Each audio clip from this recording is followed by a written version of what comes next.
Selamat siang, Sir. Siang, Gimana? ya. Sehat hari ini? Sehat. Oke.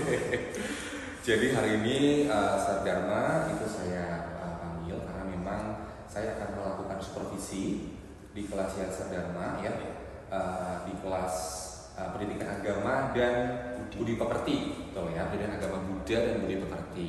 Nah, jadi sebelum melakukan supervisi atau observasi, saya ingin melakukan namanya pra observasi dulu nih. Tapi sebelumnya saya mau tanya, sehat kan ya? Sehat. Oke. Nggak ada merasa kayak meriang atau bagaimana gitu? Semangat. Aman ya. Oke. Nah, jadi di sini pertama, Saudara saya ingin tanya dulu nih, kira-kira nanti sebelum saya masuk ke kelasnya Saudara, apa saja yang sudah dipersiapkan? Dari modul ajar sudah siap? Sudah. Ini ya, ya. ini modul ajar ya. Oke, modul ajar sudah disiapkan dan materi tentang apa? Materinya untuk tema pertama itu tentang 7 minggu setelah kecerahan. 7 minggu setelah Kecerahan ya. Oke. Dan sudah masuk ke pertemuan keberapa ya? Di kelas berapa? Di kelas 7B. 7B ya. Ya. Oke, 7B. Topiknya adalah 7 minggu setelah kecerahan. Oke. Nah, untuk tujuan pembelajarannya apa nih, Saudara? Tujuan pembelajarannya yang pertama itu siswa agar mampu untuk memahami tentang peristiwa yang terjadi di 7 minggu setelah kecerahan. Oke, siswa mampu memahami peristiwa yang terjadi setelah 7 minggu ya, sudah mencapai kecerahan. Terus yang kedua? Yang kedua adalah di mana agar siswa dapat mengambil nilai-nilai moral atau pesan moral yang terkandung dalam peristiwa 7 minggu setelah mencapai kecerahan. Oke. Ya, saya coba catat ya. Jadi siswa dapat mengambil nilai moral ya. Iya, atau pesan moral yang terkandung di dalam peristiwa 7 minggu setelah Buddha mencapai kecerahan ya. Iya. Oke. Ada lagi? Yang terakhir, siswa dapat mengaplikasikan atau menerapkan dalam kehidupan sehari-hari dari pesan moral yang dapat kita ambil dalam peristiwa 7 minggu setelah Buddha mencapai kecerahan. Oke. Siswa dapat mengaplikasikan dalam kehidupan sehari-hari ya. Oke, dari nilai-nilai tersebut ya yang terkandung dalam peristiwa 7 minggu setelah kecerahan. Oke. Jadi di sini ada 3, betul ya? Iya. Oke, jadi pertama itu siswa mampu memahami peristiwa yang terjadi setelah 7 hari mencapai kecerahan. Yang kedua adalah dapat mengambil nilai-nilai moralnya. Yang ketiga mengaplikasikan dalam kehidupan sehari-hari. Betul ya? Betul. Oke. Nah sekarang kalau boleh tahu nih apa sudah disiapkan selain modul ajar tadi sudah disiapkan, tujuan pembelajaran sudah siap. Nanti waktu pas di dalam kelas itu kalau boleh tahu ya ada persepsinya apa? Ada semacam pertanyaan pemantik atau apa? Iya, betul ada. Pertanyaan pematiknya ini saya sebetulnya sudah sedikit membaca dari pelajaran di kelas 6 karena ini kelas 7 lanjutan. Nah, jadi di kelas 6 ini sudah dijelaskan tentang peristiwa yang terjadi ketika Buddha mencapai pencerahan. Nah, jadi dari situ di kelas 7 melanjutkan bagaimana setelah mencapai kecerahan. Nah, ada peristiwa yang terjadi setelah setelah Buddha mencapai kecerahan. Oh, jadi ini kelanjutan dari kelas 6 ya? Betul. Jadi nanti pertanyaan pematik riwayat singkat ketika Buddha mencapai pencerahan atau agak ke belakang sedikit bagaimana ketika Buddha berjuang mencapai pencerahan dan masa-masa sebelumnya yaitu usia atau di berapa usia Buddha meninggalkan keluarga dan bertapa sehingga dapat mencapai pencerahan. Mungkin dari situ pertanyaan pematiknya. Oke, sekaligus mereview ya apa yang sudah anak-anak dapat sebelumnya gitu ya sampai sejauh mana. Oke, kemudian untuk isi dari perencanaan nanti itu seperti apa nih? Kegiatan aktivitas intinya. Kegiatannya nanti saya akan menyampaikan dalam bentuk slide PPT. Nah, nanti saya jelaskan Nah, di sini nanti saya akan menjelaskan tidak langsung ke 7 minggu, tetapi hanya sampai di 4 minggu saja, karena nanti di situ ada penjelasan dan nanti ada kegiatan siswa. Nah, kegiatannya di sini adalah nanti setelah saya menjelaskan kegiatan siswa, yaitu menyusun puzzle dari 4 minggu setelah kuda mencapai kecerahan. Nah, jadi di situ saya bagi satu kelas itu 4 kelompok, kemudian dari 4 kelompok random untuk memilih tema dari minggu keberapa yang dia pilih. Nah, dari situ nanti menyusun puzzle. Nah, kemudian menjelaskan ulang dan menjelaskan pesan moral yang didapat dari peristiwa tersebut. Oke. Jadi kalau saya tangkap tadi ada metode lecturing juga ada, diskusi, ada game juga puzzle tadi ya, sama refleksi juga ada ya. Jadi menyampaikan apa yang sudah dia dapat ya, pesan moralnya ya. Biar bagaimana kita meninjau ulang seberapa jauh anak itu sudah mengerti yang kita jelaskan, mungkin seperti itu. Oke. Jadi kalau saya lihat di sini Serdharma ya, jadi untuk tujuan pembelajaran yang sudah disampaikan tadi ya, memahami peristiwa yang terjadi itu bisa dilihat dari lecturing tadi, diskusi, kemudian mengambil nilai moral itu bisa diambil dari pas terakhir tadi disampaikan refleksi tadi ya. Kemudian untuk untuk tujuan pembelajaran nomor 3 nih, pengaplikasikannya dalam kehidupan sehari-hari. Ini dari apa nih untuk bisa dapat tujuan pembelajaran nomor 3 ini? Nah, pengaplikasiannya nanti ada di setelah selesai. Oke, selanjutnya saya ingin bertanya tentang kira-kira nih Serdharma, area pengembangan yang hendak dicapai itu di area mana nih?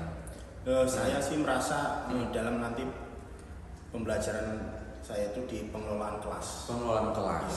Oke. Kalau boleh tahu kenapa?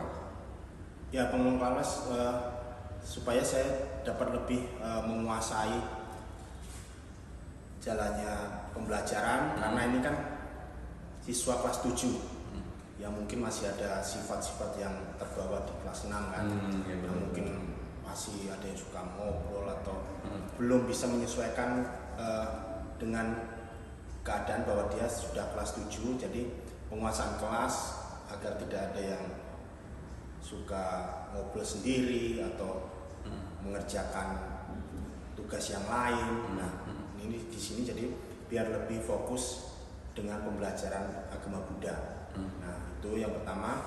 Yang kedua, pengelolaan kelas ini di sini saya agar anak-anak juga ada interaksi, karena mungkin jika di kelas 6 mungkin masih lebih banyak guru yang berbicara, tapi kalau sudah SMP mungkin harus banyak interaksi antara siswa dan guru.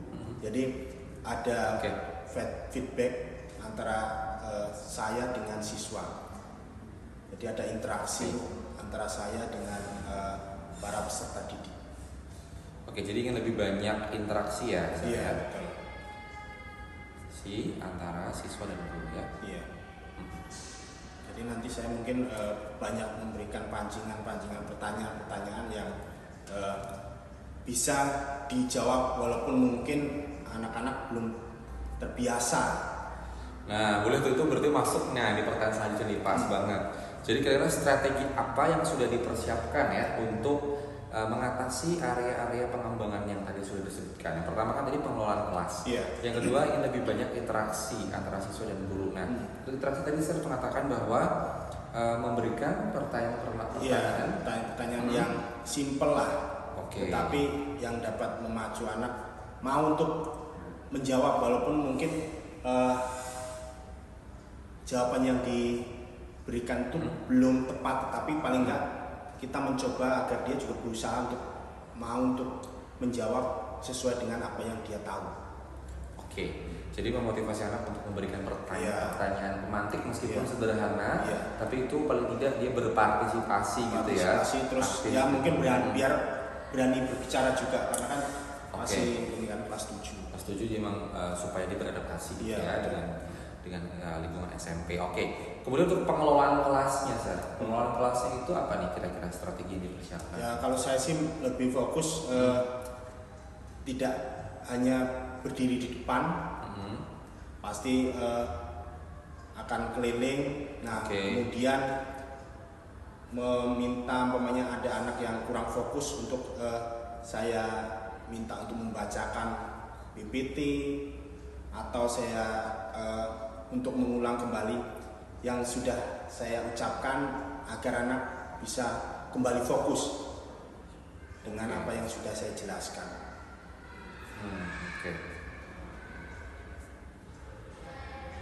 Ya, jadi guru harus dinamis gitu ya saya. Ya, betul. Untuk keliling, jadi memastikan setiap anak itu mengerti dan memahami. Jika ada kesulitan maka bisa langsung segera ditanyakan gitu ya. Sama tadi kalau saya lihat sih Serdharma sudah menyiapkan banyak metode-metode pembelajaran ya, tidak ada game segala macam itu juga saya pikir bisa nggak sih kira-kira dijadikan sebagai strategi nih? Ya bisa, dari game itu juga biar anak-anak tidak individual untuk aktif tetapi bisa merangkul yang lain agar turut aktif dan membangkitkan semangat yang umpamanya cuma diem aja jadi ikut terlibat dalam pembelajaran. Ya, jadi di sini saya coba catat ya. Jadi ada beberapa strategi. Ada lagi nggak strateginya selain itu? Strateginya satu lagi mungkin yang lebih menarik motivasi mungkin STEM ya. Tambahan STEM. Reward ya, reward card. Kenapa? Ya, itu pasti banyak sih yang biasanya sih yang lebih antusias dengan reward karena nanti kan di akhir tuh siapa yang lebih banyak pasti dapat reward kan. Itu salah satu yang ini pilihan yang paling bagus sih reward itu. Jadi untuk reward card itu dapat digunakan ya untuk memotivasi ya. Iya, betul. Siswa agar lebih aktif gitu ya. Ya.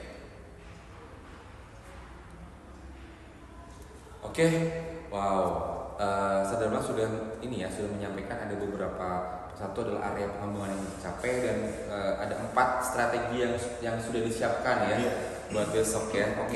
Jadi nanti ini sudah saya catat ada beberapa poin-poinnya saya sudah dapat ya, nanti saat saya masuk ke kelas ya nanti kita lihat ya dari modul ajar yang sudah saya buat nanti bagaimana pelaksananya di lapangan gitu ya di dalam kelas. Jadi sudah siap ya nanti saat proses supervisi di kelas ya. Jadi ini seperti ini ya, Serdharma nggak ini untuk pembelajarannya? Coba lihat ya untuk area pengembangannya sama strategi yang dipersiapkan. Dinamis untuk keliling, kemudian membagikan pertanyaan-pertanyaan tematik, menyiapkan banyak metode pembelajaran dan game, sama reward card ya yang dapat untuk memotivasi belajar siswa gitu ya. Ini semua setuju ya? Kalau setuju silahkan Serdharma tanda tangan di sini untuk sebagai tanda kalau Serdharma sudah menyetujui ya apa yang sudah disampaikan. Sama coba.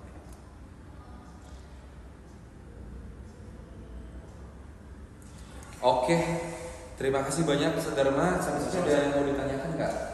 Tidak. Cukup ya. Semoga nanti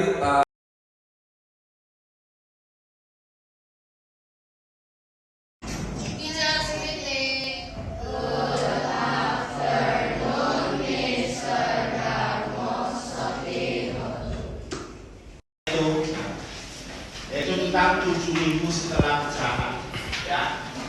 Jadi ini lanjutan yang minggu lalu saya sampaikan bahwa kalian sudah belajar di kelas 6 tentang riwayat hidup budak utama.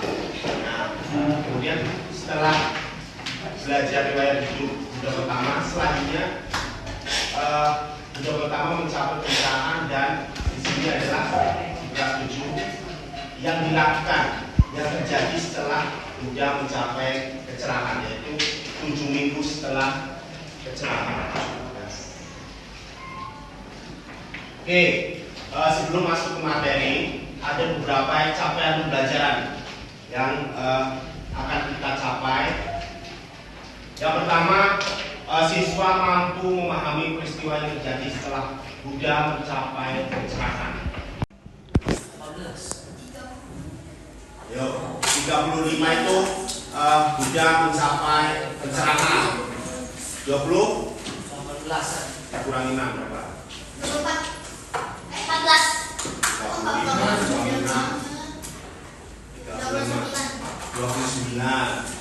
29 tahun pertama, kemudian di usia 35 mencapai pencerahan dan membabarkan dhamma selama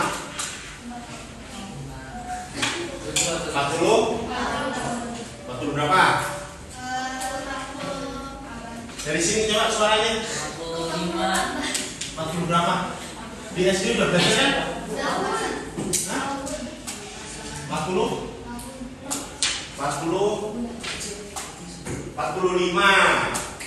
Jadi selama 45 tahun, 35 ditambah 45, 80. Merenungi sebab akibat yang saling bergantungan ini adalah yang dimaksud bahwa ketika sesuatu akan terjadi, itu ada sebab-sebabnya, tidak hanya terjadi secara kebetulan, ya. Contohnya,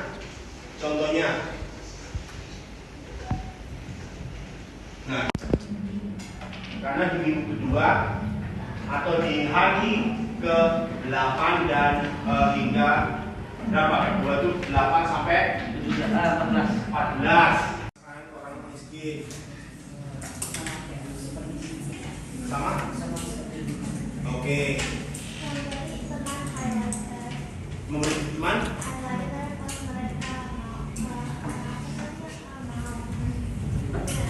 Oke. Dia memberi makan buat orang miskin. Palsen, oke, bagus semua ya. Di bawah ada pertanyaan lagi tuh. Kenapa Buddha melakukan hal tersebut? Ayo. Kenapa sih Buddha mau melakukan hal itu, mau menciptakan lintasan permata? Untuk mengikis keraguan para dewa dan Brahma, untuk menunjukkan kepada mereka bahwa memang benar dia adalah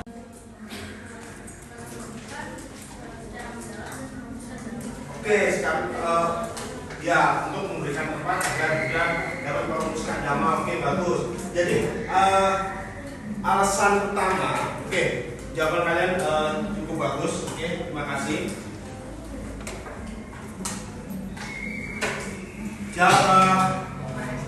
Apa alasannya? Alasan pertama adalah, kata kuncinya adalah karena para dewa sudah yakin. Jadi tadi yang di minggu ketiga apa tadi? Minggu ketiga tadi apa? para dewa belum yakin. Ya.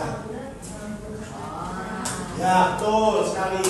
Jadi di minggu ketiga para dewa tadi belum yakin bahwa ada seorang Buddha sudah benar-benar ada di dunia ini, ya. Saat ini, jadi totalnya ada 25, berarti kelompoknya 6, ada yang iya, ada yang 6, ada yang 7 satu, ya, 4. Oke, jadi nomor absen 1 hingga 1 pulang. Oke, berarti 2 sampai 7 membentuk satu kelompok. Oke, silakan. Karena waktunya kita tidak boleh berlama-lama. Kemudian kelompok 2 8 sampai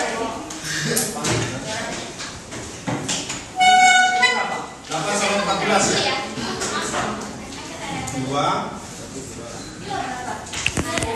2 sampai 7. Di peristiwa berapa?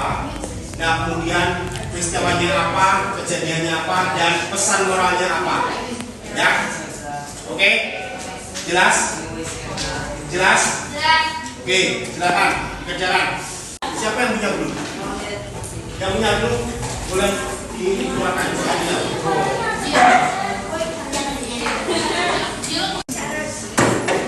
Gak ada yang punya semester.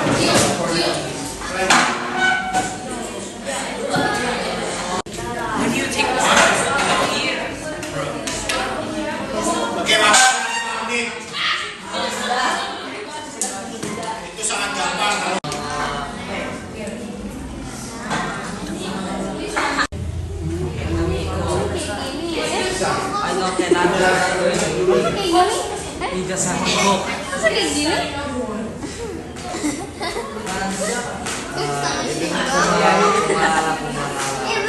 What's this piece? No, it's not this piece. Whatever this part is. Oh, ini kali ya?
Jelasan itu gambar minggu berapa dan penjelasannya seperti apa? Oke, yang lain suaranya tolong. Ya, suaranya. Ya.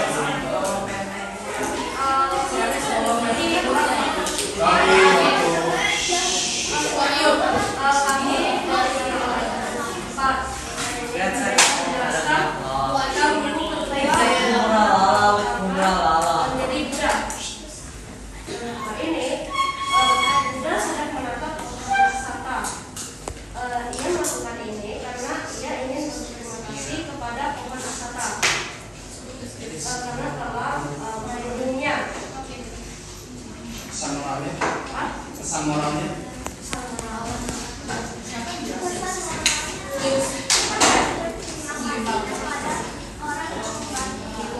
Oke, thank you.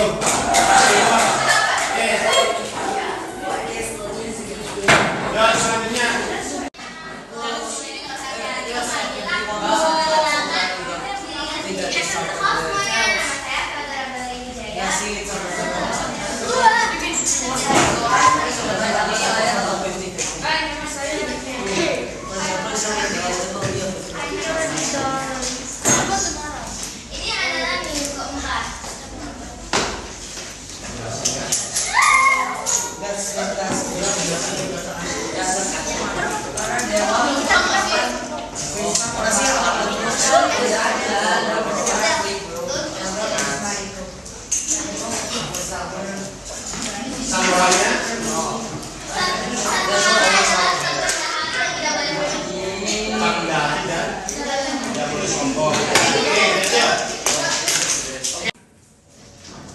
Dari topik hari ini.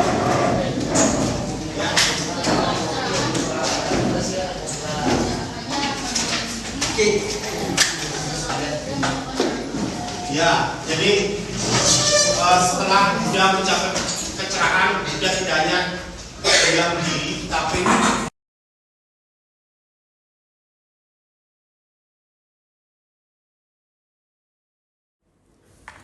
Oke, assalamualaikum warahmatullahi wabarakatuh. Selamat pagi dan salam guru penggerak. Perkenalkan, nama saya adalah Herma Susanto dan di sini ada guru yang saya observasi, ada Pak Dharma, dan ini PT saya pengajar praktek Bapak Rojali. Dan hari ini saya akan melakukan pasca observasi dari pembelajaran yang sudah Pak Dharma lakukan dan saya sebagai observernya. Seperti itu. Oke, kita bisa mulai. Oke, selamat pagi. pagi. Pak Dharma, selamat pagi. Ini Pak Rojali. Ya. Kenalkan. Ya. Iya, Pak Dharma gimana, sehat hari ini? Sehat. Sehat ya, fisik sehat. Sehat. Mental juga sehat ya. Sehat. Oke, saya harus memastikan dulu nih sebelum saya melakukan pasca observasi ya. Oke, jadi beberapa waktu lalu ya saya sudah masuk ke kelasnya Pak Dharma melakukan observasi, dan sebelum observasi dilakukan juga sudah ada pra observasi ya. Iya. Betul ya. Oke. Nah, kalau kita melihat sebelumnya nih Pak Dharma di pra observasi gitu ya. Di sini ada dua hal ya yang Pak Dharma rasakan gitu ya, yang hendak ingin dicapai di proses pembelajarannya. Yang pertama adalah pengelolaan kelasnya, dan yang kedua adalah Pak Dharma ingin lebih banyak interaksi. Nah, itu pra observasi. Nah, kemudian observasi nih sudah dilakukan ya. Oke, proses pembelajaran sudah dilakukan. Kira-kira bagaimana nih waktu pas pembelajaran waktu itu? Apakah dua hal tersebut ya, pengelolaan kelas dan lebih banyak interaksi itu sudah dilakukan dengan strategi-strategi yang sudah disiapkan sebelumnya? Ya, kalau saya merasa masih sudah saya lakukan semua. Sudah dilakukan. Apa yang ingin hendak saya capai. Ya, itu yang pertama. Kemarin saya keliling ke beberapa anak, apalagi anak yang duduknya di belakang, biar memastikan agar dia benar-benar mengikuti pembelajaran di saat itu, ya, fokus mengikuti pembelajaran. Nah, yang kedua, memberikan beberapa pertanyaan-pertanyaan pematik yang bisa memotivasi anak, yang bisa membantu anak untuk mencoba berpikir, ya, mencoba berpikir secara kritis. Ya. Kemudian yang terakhir, saya sudah menyiapkan beberapa metode pembelajaran. Ada tadi seperti tanya jawab, diskusi, kemudian pembagian kelompok, dan ada kemarin games, ya, menyusun puzzle. Oh, oke. Jadi artinya waktu pas observasi itu waktu proses observasi, waktu proses pembelajaran berlangsung, berarti strategi-strategi yang sudah dilakukan yang saat pra-observasi itu sudah ada gitu ya, di proses pembelajarannya ya. Artinya apa yang sudah dicapai, yang hendak dicapai itu sudah berhasil dari pengelolaan kelas dan juga banyak interaksi dengan siswa. Betul ya? Oke, baik. Nah, sebelum kita masuk nih, kan saya sudah masuk untuk observasi di kelasnya Pak Dharma gitu ya. Dan pasti dong ada beberapa hal yang perlu ditingkatkan gitu ya. Iya. Kira-kira kalau misalnya saya membuat sebuah rate gitu ya antara 1 sampai 10, kira-kira tingkat kekhawatiran atau apa ya yang Saudara merasakan itu berapa? Kurang lebih 70-an. 70-an ya? 70-an ya. Semoga nanti setelah kita proses coaching ini maka akan bisa bertambah ya. Ya. Oke. Nah, selanjutnya saya ingin tahu juga nih Pak Dharma, kira-kira nih kalau misalnya saya minta buat refleksi diri gitu ya, untuk melihat kelebihan dan yang perlu ditingkatkan. Kita ambil kelebihan dulu nih. Kelebihan Pak Dharma sebagai guru ya saat proses pembelajaran itu dilakukan apa? Apa saja? Mungkin saya kemarin sudah cukup bisa menguasai kelas ya. Oke. Cukup terus membuat anak itu aktif untuk bertanya dan menjawab. Jadi ketika ada pertanyaan dari satu siswa, saya lemparkan ke siswa lain untuk bisa turut aktif dalam menjawab dan bertanya. Mungkin dari situ. Oke. Terus jadi ada kegiatan yang bersifat interaktif ya, dari siswa. Oke. Ya, apalagi pada selain itu? Tapi sebelumnya saya ingin bertanya lagi. Jadi tadi Pak Dharma mengatakan bahwa membuat anak-anak aktif bertanya. Iya. Artinya Pak Dharma di sini membangun sebuah diskusi ya dengan anaknya dua arah. Ya, karena interaktif tadi ya. Iya.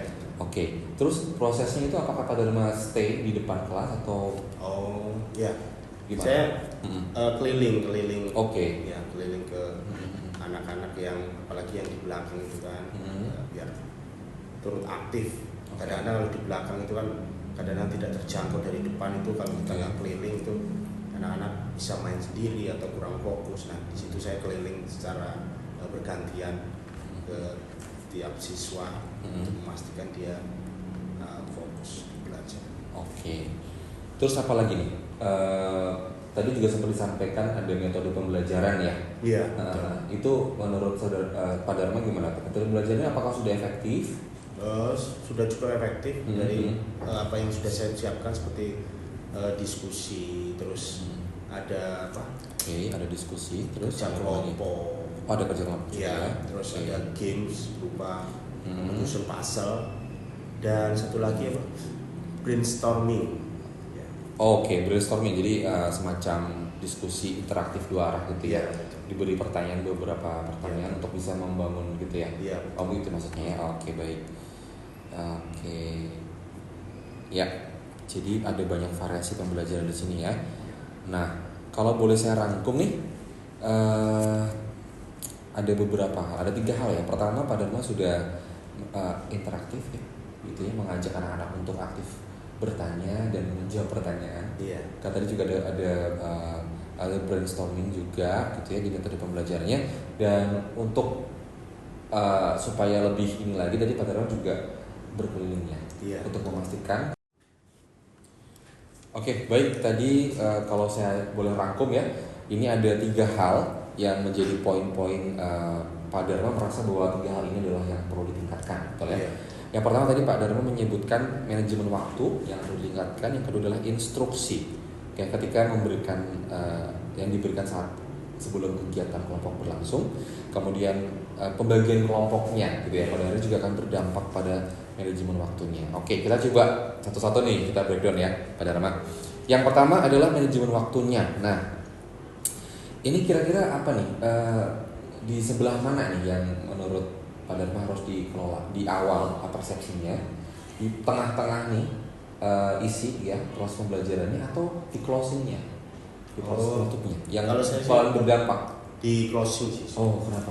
Makanya terlalu panjang, jadi maksimal waktu kayaknya kalau closing cukup 5 menit lah kemarin terlalu lama. Kalau kemarin closing karena isinya terlalu lama, jadi closingnya mepet atau closingnya lama nih? Closingnya lama kemarin, jadi maksimal kemarin kan harusnya 5 menit untuk closing, tapi kemarin kayaknya ada kurang lebih 10 menitan.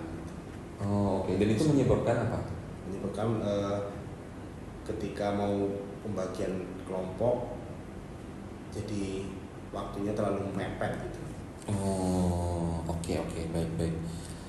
Nah, jadi solusinya apa nih untuk kedepannya supaya? Solusinya yaitu untuk manajemen waktu ya, pertama closingnya tidak terlalu panjang, kemudian berkaitan dengan pembagian kelompok. Oke. Di pembagian kelompoknya harusnya sudah dibagi di sebelumnya, sehingga tidak memakan waktu cukup lama lah.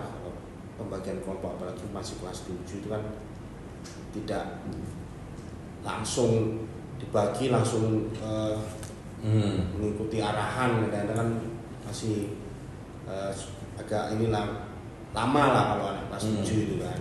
Oke. Tapi kalau sudah ada pembagian kelompok di sebelumnya, bisa langsung diberikan instruksi, nah sesuai dengan kelompoknya, kemudian sudah langsung bisa mengerjakan apa yang sudah diinstruksikan atau yang diperintahkan. Oke. Jadi yang perlu diperbaiki ya, solusinya ya menurut sekarang adalah jadi closingnya tidak terlalu panjang. Kemudian untuk pembagian kelompoknya sudah dilakukan di awal. Jadi nyambung ke nomor 3 nanti ya. Oke. Terus kalau dari metode pembelajaran sudah cukup nggak sebenarnya? Efektif nggak dengan, kan ini ada banyak variasi metode pembelajaran. Apakah perlu dikurangi atau memang sudah seperti itu saja? Oh, kalau metode pembelajaran sih, karena kalau seperti diskusi tanya jawab itu kan sambil berjalan pembelajarannya kan. Sambil berjalan ya, oke. Jadi metodenya tidak masalah ya? Tidak masalah. Oke. Ada lagi selain itu?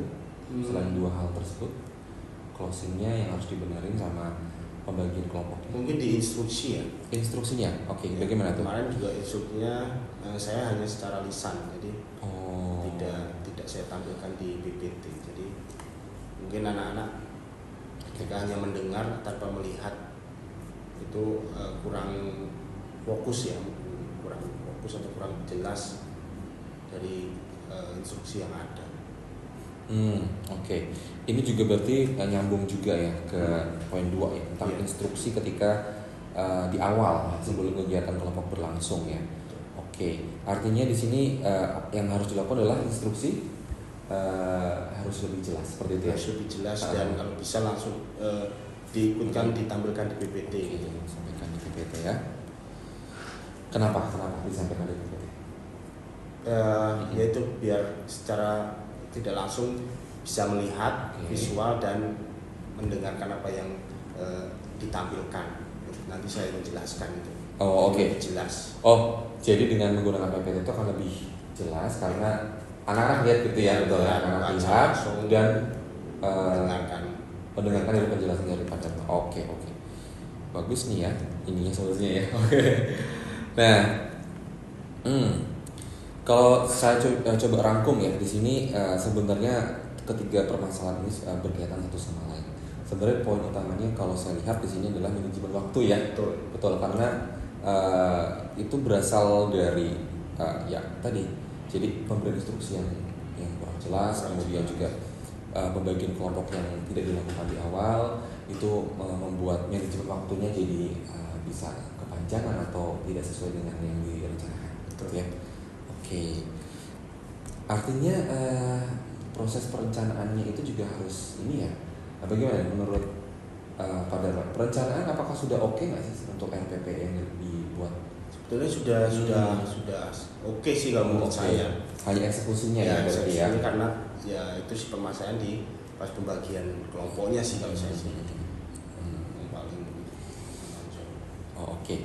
Ya, kalau boleh saya rangkum di sini ada beberapa solusi yang sebenarnya sudah disampaikan sama Pak Dharma. Yang pertama adalah ya ini tentang pembagian kelompok sebaiknya dilakukan di awal pembelajaran agar manajemen waktunya bisa lebih baik gitu ya, lebih efektif. Kemudian yang kedua adalah instruksi bisa menggunakan PPT sehingga anak tidak hanya melihat tapi juga mendengarkan karena dijelaskan juga oleh Pak Dharma. Kemudian untuk manajemen waktunya closingnya mungkin lebih diperhatikan, jangan terlalu panjang, 5 menit cukup seperti itu ya. Sama ya berhubungan juga sama pembagian kelompok dan instruksi sebelum kegiatan gitu ya. Nah artinya kapan nih gitu ya akan diterapkan nih? Apakah akan ada kegiatan kelompok lagi nggak untuk pertemuan selanjutnya? Oh ya, ada di minggu depan. Minggu depan ya? Ya Oke. Mau melihat hal-hal yang ingin saya kembangkan lagi dari apa yang menurut saya kurang gitu. Oke, boleh. Minggu depannya di tanggal berapa itu? Di hari apa? Kamis. Hari Kamis ya, Kamis depan ya. Oke, baik. Jadi minggu depan di hari Kamis depan di seperti di kelas berapa? Kelas 7B juga atau bukan kelas 7C? Oh, di kelas 7C. Oke, baik. Kelas 7C di jam berapa? Di jam terakhir.